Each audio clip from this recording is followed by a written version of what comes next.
और अब आगे बढ़ते हैं। पिछले दिनों एक फिल्म सुपर हिट हुई थी। उसमें हीरो का डायलॉग जो था वो बहुत हिट हुआ था, झुकेगा नहीं। आपको याद होगा, आप में से बहुत से लोगों ने ये फिल्म देखी भी होगी।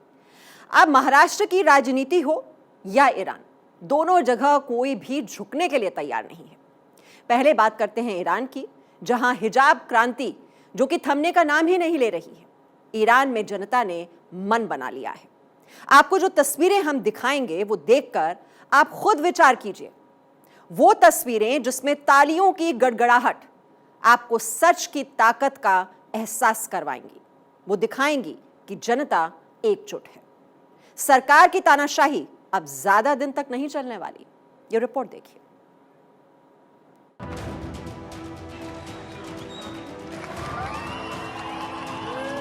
हिजाब नहीं, अब हिसाब होगा। तानाशाही के खिलाफ इनकलाब होगा। जब भी कोई महिला आवाज उठाएगी, तालियों का सैलाब आएगा।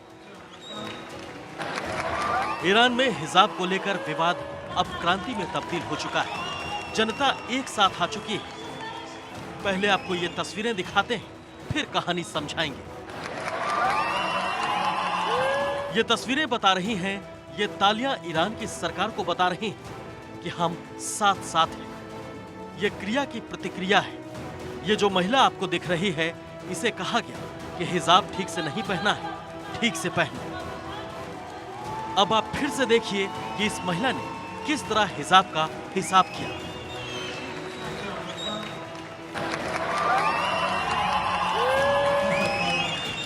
मतलब हिजाब सरेआम सबके सामने उतारकर फेंक दिया। और इस महिला ने जब ऐसा किया तो वहां पर लोगों ने अपनी तालियों के समर्थन से बता दिया कि हम साथ साथ हैं। एक बार फिर से उन तालियों की गूंज और महिला की सरेआम हिजाब उतार फेंकने की तस्वीरों को देखिए।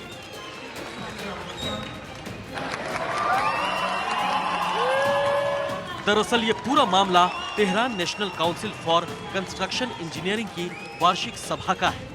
बताया जा रहा है कि ज़ैनब काज़ेमपुर नाम की महिला को तेहरान कंस्ट्रक्शन इंजीनियरिंग ऑर्गेनाइजेशन की वार्षिक सभा के दौरान इसलिए निकाल दिया गया क्योंकि निदेशक मंडल को उसके हिजाब पहनने का तरीका पसंद नहीं आया। निदेशक मंडल ने ज़ैनब को बोर्ड के सदस्य के रूप में मान्यता देने से इनकार कर दिया। इससे नाराज होकर ज़ैनब ने बीच सभा में हिजाब उतारकर फेंक दिया।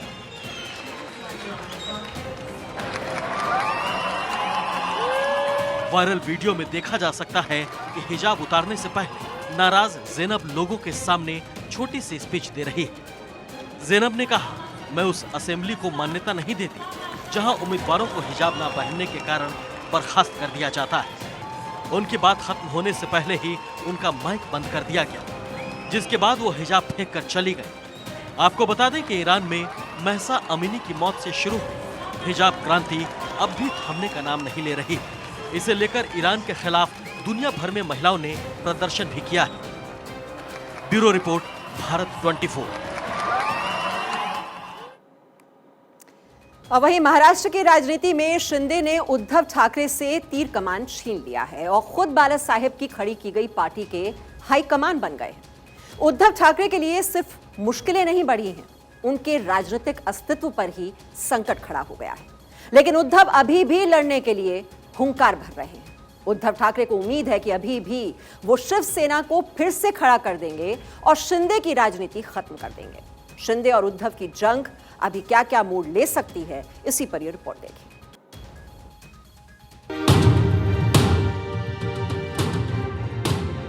राजनीति में पहले राज गया, फिर नीति गई और अब नाम और पहचान। जिस दिन चुनाव आयोग का फैसला आया कि शिवसेना का निशान शिंदे को मिलेगा, उस दिन एक दिलजले ने यह वीडियो पोस्ट किया था। वो वीडियो आपको सुनाएंगे, लेकिन उससे पहले ये बता दें कि राजनीति में एक दौर वो था जब बाला साहेब के बाद पार्टी में राज ठाकरे ही सब कुछ हुआ करते थे।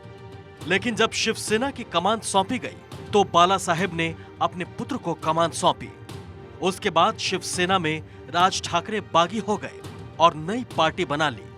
शिवसेना को कुछ खास फर्क नहीं पड़ा, लेकिन राज ठाकरे आज तक अपने अस्तित्व की लड़ाई लड़ रहे हैं। राज ठाकरे के दिल में पार्टी प्रमुख न बनने की टीस हमेशा रही, लेकिन जैसे ही शिंदे को पार्टी का निशान मिला, राज ठाकरे ने एक वीडियो पोस्ट किया, जिस वीडियो में बाला साहब ठाकरे कह रहे थे कि पैसा चला जाए तो कुछ नहीं होता, फिर आ जाता है, लेकिन यदि नाम चला जाए तो फिर नहीं आता। नाव आणि पैसा, पैसा येतो, पैसा जातो, पुन्हा येतो, पण एकदा का नाव गेलं की परत येत नाही। ते येऊ शकत नाही, काळ्या बाजारात सुद्धा मिळायचं नाही। म्हणून नावाला जपा, नाव मोठं करा। सुना आपने, बाला साहेब का नाम उद्धव ठाकरे की पार्टी से छिन गया। जिस तीर कमान से बाला साहेब ने महाराष्ट्र की राजनीति में बड़े बड़ों को घायल किया, वो तीर कमान की कमान बेटे से छीनकर शिंदे के पास चली गई है। जो बाला साहब के विचारों को विश्वास रखने वाले, जो मेरे साथ विधायक जो है 50, 13 सांसद, सैकड़ों हजारों नगर सेवक, पार्षद और लाखों कार्यकर्ताओं की ये जीत है। शिंदे यही नहीं रुकने वाले हैं, अभी तो पार्टी शुरू हुई है। उद्धव शिंदे को गद्दार कहते हैं, लेकिन शिंदे अपने आप को बाला साहेब की पार्टी का असली हकदार कहते हैं। अब दोनों की लड़ाई अस्तित्व की लड़ाई है। जो जीतेगा वो मुंबई का नया राजा होगा, जो हारेगा वो सब कुछ हार जाएगा। फिलहाल तो इस लड़ाई में शिंदे उद्धव से आगे चल रहे हैं। Bureau report, Bharat 24।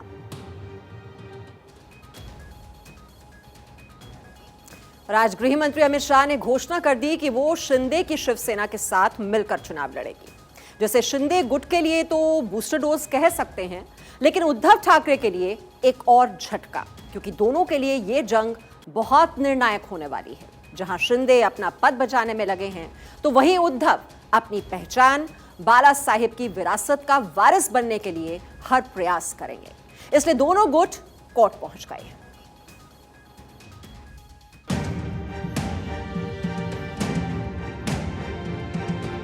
अभी तो पार्टी शुरू हुई है।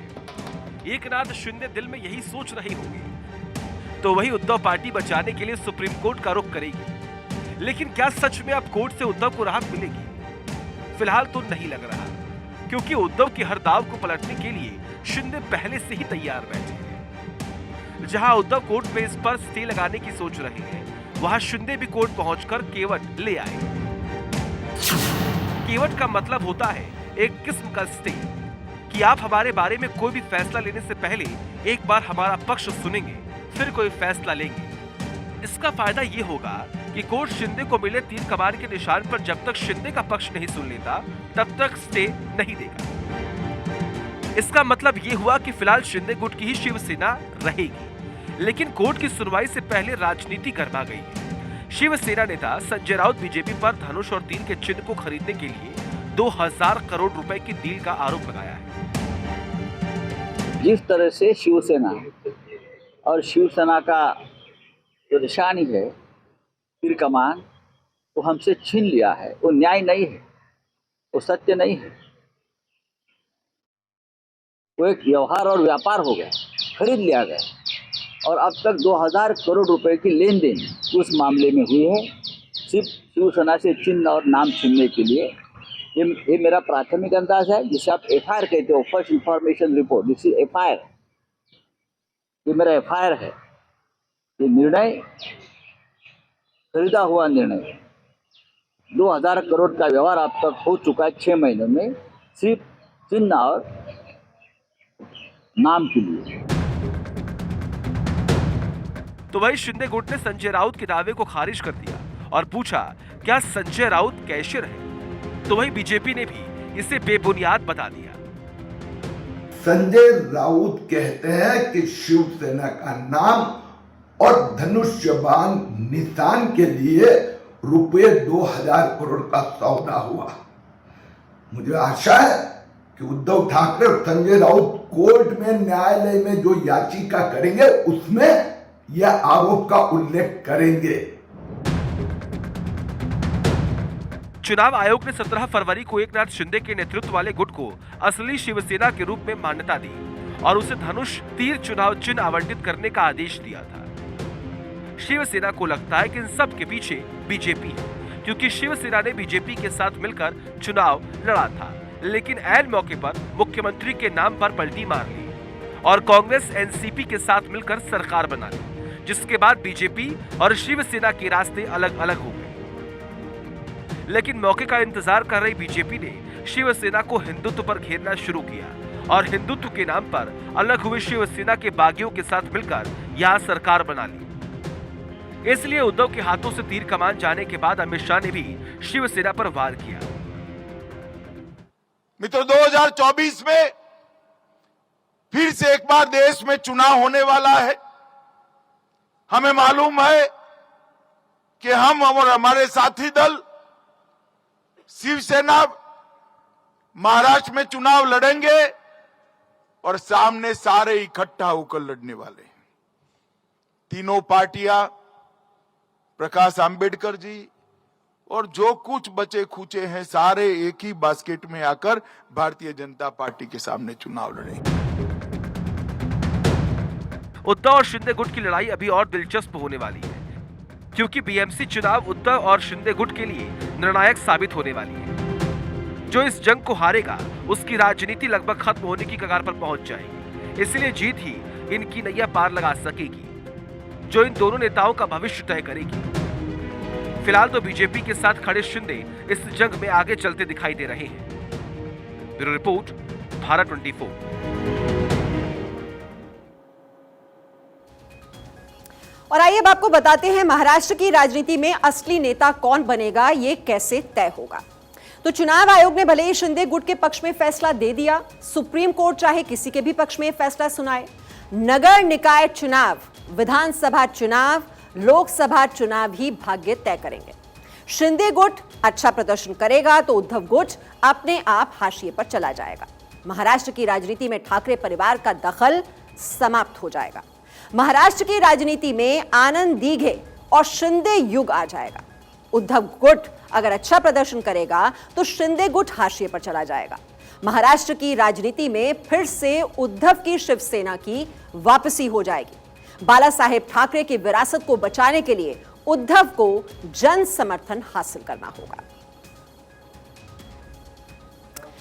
और आने वाले दिनों में महाराष्ट्र में बहुत कुछ बदलने वाला है। महाराष्ट्र में उद्धव और शिंदे की जंग बहुत रोमांचक होने वाली है, क्योंकि ये जंग इन दोनों गुटों में से किसी एक की राजनीति को पूरी तरह से बदल देगी। इस जंग में जो जीतेगा वो महाराष्ट्र का नया राजा बनकर उभरेगा और जिसकी हार होगी उसका राजनीतिक भविष्य लगभग खत्म हो जाएगा।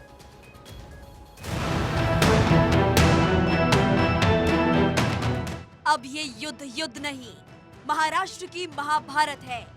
इस महाभारत में दो गुट हैं, एक शिवसेना बीजेपी और एक शिवसेना कांग्रेस। लेकिन मुख्य मुकाबला बीजेपी और कांग्रेस में नहीं, मुकाबला है बाला साहेब के वारिस बनने का, मुकाबला है मुंबई का नया बादशाह बनने का, मुकाबला है मराठी मानुस का सच्चा नायक बनने का, मुकाबला है बाला साहब की राजनीति में आनंद दीघे को सम्मान दिलाने का। और इसलिए इस युद्ध में अब बहुत कुछ दांव पर लगेगा। शिवसेना की जमीन खिसकती जा रही है, लेकिन उद्धव अभी भी दम भर रहे हैं। वहीं दूसरी तरफ एकनाथ शिंदे अभी भी उद्धव को भूल सुधार करने का मौका दे रहे हैं।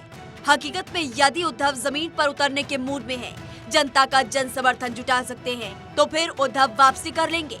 लेकिन अगर सिर्फ संजय राउत और कुछ चाटुकारों की बात सुनकर वो शिंदे से प्रतिरोध लेने की सोच रहे हैं, तो शिंदे ने आज पार्टी का नाम कब्जाया है, कल बाला साहब की विरासत भी कब्जा लेंगे।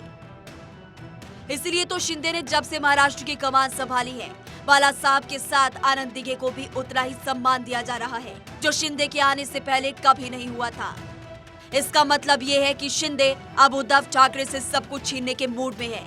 अब जिस खास चीज पर शिंदे की नजर है, उससे ठाकरे परिवार की पूरी राजनीति खत्म हो जाएगी। आपको बता दें कि शिवसेना की मुंबई में 227 और मुंबई महानगर में करीब 500 शाखाएं हैं। इसमें एकनाथ शिंदे का गढ़ ठाणे भी शामिल है। शिंदे ने उद्धव से न केवल सत्ता ली, बल्कि बाला साहेब ठाकरे की पार्टी शिवसेना और उसका चुनाव चिन्ह भी छीन लिया। अब पार्टी दफ्तर भी छीना जा सकता है।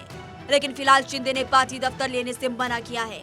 भले ही लोग इसे एकनाथ शिंदे की दरियादिली मान रहे हो, लेकिन असल में अब वो ठाकरे परिवार की सबसे बड़ी ताकत पर हमला करने जा रहे हैं, जिससे उद्धव ठाकरे की राजनीति ही पूरी तरह से खत्म हो जाए, क्योंकि शिंदे की नजर शाखाओं पर है। शिवसेना की शाखाओं को पार्टी का आधार और रीढ़ माना जाता है।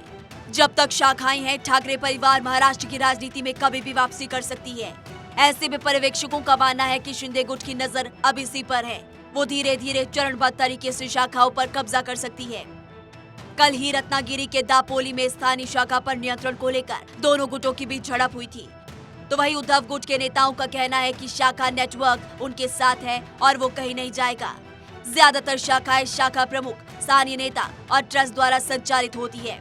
किसी भी शाखा का संचालन सीधे तौर पर शिवसेना के द्वारा नहीं किया जाता है। शिंदे गुट का कहना है कि उन्हें उम्मीद है कि शाखा प्रमुख वास्तविक शिवसेना के साथ आएंगे। तो वहीं दूसरी तरफ संजय राउत ने दावा किया कि शिवसेना भवन और हमारी शाखा को शिंदे गुट नहीं छीन सकता है। शिव सैनिक पहले की तरह वहां बैठेंगे और शाखा चलाएंगे। दरअसल शाखा और ट्रस्ट के पास करोड़ों रुपए का फंड भी है और हर पार्टी की रीढ़ उसका फंड होता है। यदि असली शिवसेना के नाम पर यह फंड शिंदे गुट ने कब्जा लिया तो उद्धव ठाकरे को राजनीतिक जमीन बचाना मुश्किल हो जाएगा। इसलिए उद्धव के लिए इस वक्त अस्तित्व की लड़ाई है। उद्धव शिंदे को मिटाने के लिए साम दाम दंड भेद हर कोशिश करेंगे। उद्धव इसे अपने खिलाफ साजिश बताकर जनता से सहानुभूति बटोरना चाहेंगे। उद्धव शिंदे के खिलाफ हर पैसा फेंकेंगे, क्योंकि जब लड़ाई अस्तित्व की होती है तो जंग में सब जायज होता है। बीएमसी चुनाव जंग है। बीजेपी और शिवसेना चाहेंगे कि जब तक उद्धव संभल पाए तब तक चुनाव करवा दिए जाएं। बीएमसी चुनाव में डिलिमिटेशन पर आयोग फैसला कर रहा है। यदि डिलिमिटेशन होता है तो चुनाव और 3-4 महीने टल जाएगा, और अगर उसे कैंसिल कर दिया जाता है तो सिर्फ वोटिंग लिस्ट अपडेट करनी ही पेंडिंग बचेगा। मतलब कि बीएमसी चुनाव 1 से 1.5 महीने में हो जाएगा। इसी वक्त के अंदर जिसे जनता का साथ मिलेगा वो अपना अस्तित्व और पार्टी बचा लेगा, और जिसे जनता रिजेक्ट कर देगी उसका भविष्य खत्म। इसीलिए ये युद्ध नहीं बल्कि महाभारत है, जिसमें हर दिन नए नए मोड़ दिखेंगे। मुंबई के साथ एकनाथ शिंदे रहेंगे या फिर उद्धव बाला साहब की विरासत पर मुंबई में राज करेंगे, ये देखना दिलचस्प होगा। Bureau report, Bharat 24। तो कानूनी दावपेच भी चलते रहेंगे, लेकिन असली जो फैसला है कि असली शिवसेना कौन है, वो फैसला होगा जनता की अदालत में।